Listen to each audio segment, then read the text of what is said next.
I would be lying if I were to say Teenage Mutant Ninja Turtles wasn't one of my favorite series of all time. I first got introduced to this story from the 2003 show, and compared to the very first and the recent adaptations, it is definitely quite different from what you'd expect, especially if you were introduced from the recent times.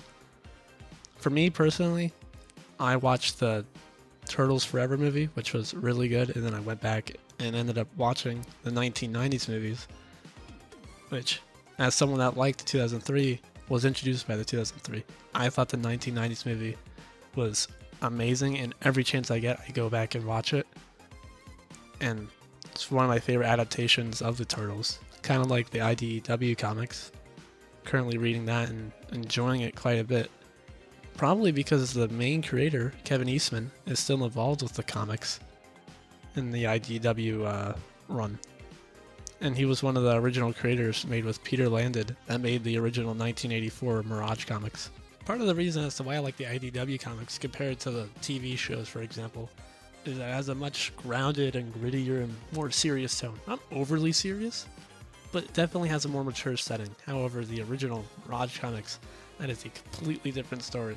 That was gritty and just like borderline edgy just for the sake of being edgy. The example, well, just overall the entire story was just not what it is now. It was built off from like the 1987 show. For example, April wasn't an reporter in the original. She was a scientist for Baxter Stockman, and the original Shredder was just straight up killed.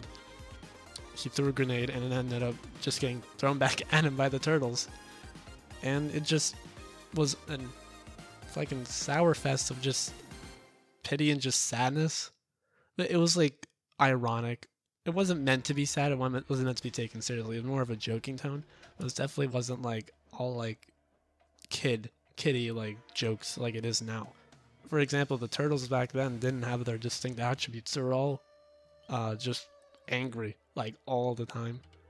But Raph's especially was always the angriest, or at least was always the one that tried to just break off and do whatever he wants, which he is like now. But like back then, Michelangelo wasn't always the goofy, funny one or whatever. And for some reason, the original, there was like a bunch of just one-off random stories that would just break up the random, like filler, for example. And it would be like 7 or 8 issues without any actual story. So it was very confusing. But elements from the comic, like the main comics, are still relevant for today, like April being the scientist, like the 2003 show, Shredder and Kang being important attributes, and the turtles having to hide from Shredder in April's farm after they were forced out of there. And as the topic of the video, the best story, undoubtedly, is the return to New York, which actually starts, or at least takes place, at the farmhouse that they were sent out to, with Raph being like super angry and pissed, and he's like, this is bullshit, we should just go. And Leonardo's like, we're not doing that, I'm the leader, we're gonna listen to what I'm gonna say. And they end up having a fight, and Leonardo loses, although I guess it's debatable. But basically Raph ends up going back to the sewers and finding out that the foot has taken base and takes him out, only to find out a Triceraton, Zorg, is there and is willing to help Raphael, but Zorg is kind of like out of it due to the fact that his oxygen tank was like messed with, so he's like hallucinogens basically. And so the rest of the turtles meet up with him and Raph, and they end up going to the main center where they find in the sewers where they are, and find the center base of operations for the foot. And they breach it, and Zorg is killed by Shredder, but then it's also revealed that there's 3 other Shredders, which, you know, doesn't make sense since we thought the only one was Oroku Saki, who was dead.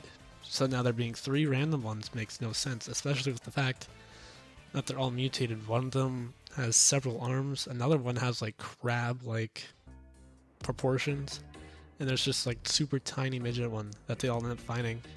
Cuts for Leonardo, which he goes up to the top and ends up fighting the presumed dead Shredder, Rokusaki, who reveals that the foot ended up finding this mysterious worm. They literally call it a mysterious worm creature that is able to bring back bodies or at least they were able to figure out that it is able to bring back bodies. Dead people with conscious thoughts of their own. So basically, Rakasaki came back from the dead. And the other three mutated ones mentioned previously, they were all previous failed experiments of this.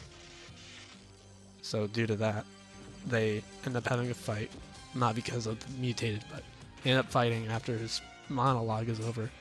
And Jim Lawson, you're really one of my favorite artists. I say that a lot, but this is genuinely like one of my favorite artists.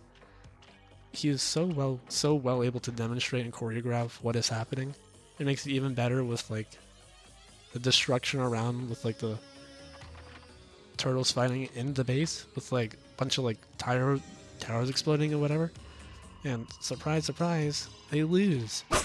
And Shredder ends up losing the battle because he gets decapitated after him and Leonardo slash their blades one final time. And the turtles end up sitting there and we're like, we did it. We finally completed our destiny and what we were born to do, to avenge Master. And they end up burning his body, with the story being concluded.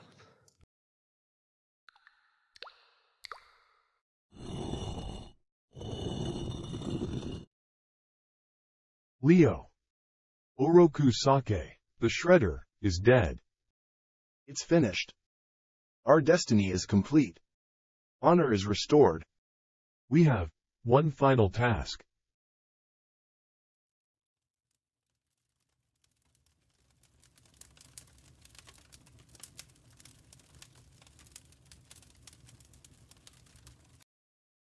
And with Shredder's body being thrown into the ocean, being burned away, comes the conclusion of the best Teenage Mutant Ninja Turtle story I have ever read.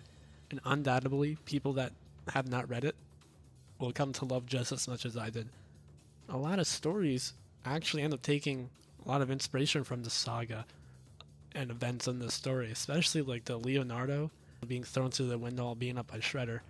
And then also the farmhouse, like almost every single iteration takes inspiration from that. The tension in the story is consistent and is like nerve-wracking, and it's great because Shredder, you know, someone that's usually associated with 1987 Shredder of all people, here he's like in the background, and when he's there he takes the spotlight, quite literally takes the spotlight for himself, being like, yeah, I'm here and I'm here to wreck your shit. I am pissed and you will not be getting away. However, he does end up losing, but it doesn't really disappoint because just him being there alone and just what he's able to do with just his words alone and how he's able to just scare the turtles is amazing.